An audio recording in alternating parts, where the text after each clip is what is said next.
el gener del 2015, sense cap necessitat de crear cap ent nou, com volen fer vostès ara, el Partit Popular va posar en marxa el programa de cribatge de càncer de colon. Inicialment se va implantar, com deu saber vostè, a Menorca, Eivissa, Formentera i a la comarca de Reguer. I se va dir que l'any 2017-2018 s'implantaria a la resta de tota la comunitat autònoma. Han passat 6 anys, són els 6 anys pràcticament que vostè du governant i no ha fet ni una passa més en la implantació. Per tant, ara ens trobam que la nostra comunitat autònoma serà l'única comunitat autònoma de tota Espanya que no tindrà 100% de cobertura per als seus habitants a l'any 2021. Això és el que té vostè, senyora Armengol. I ara les persones que viuen a Menorca, Eivissa, Formentera, la comarca de Reguer, aquestes tenen l'oportunitat de salvar la seva vida en la detecció precoç, però les que viuen en el sud de Mallorca, en el Ponent o en el Llevant, no tenen aquesta oportunitat.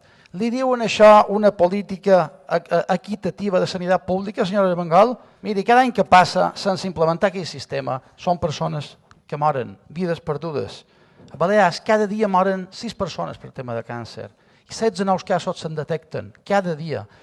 Per tant, aquestes xifres se podrien reduir si vostè afegís uns controls més importants en els programes de detecció precoç a la població de risc.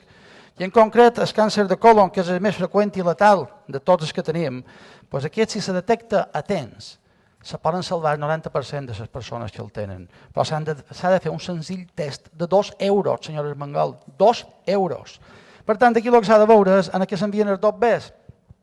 Vostè ha de prioritzar, envia els dobbers a fer tests per detectar el càncer de colon i evitar morts, o envia els dobbers per fer els càrrecs i assessors, que és el que vostè està fent. Tractar tant el malalt de càncer com malalts de segona, i ells juguen la seva vida també. I jo que li demano, miri senyora Armengol, ens hauríem de posar d'acord amb un tema de salvar vides.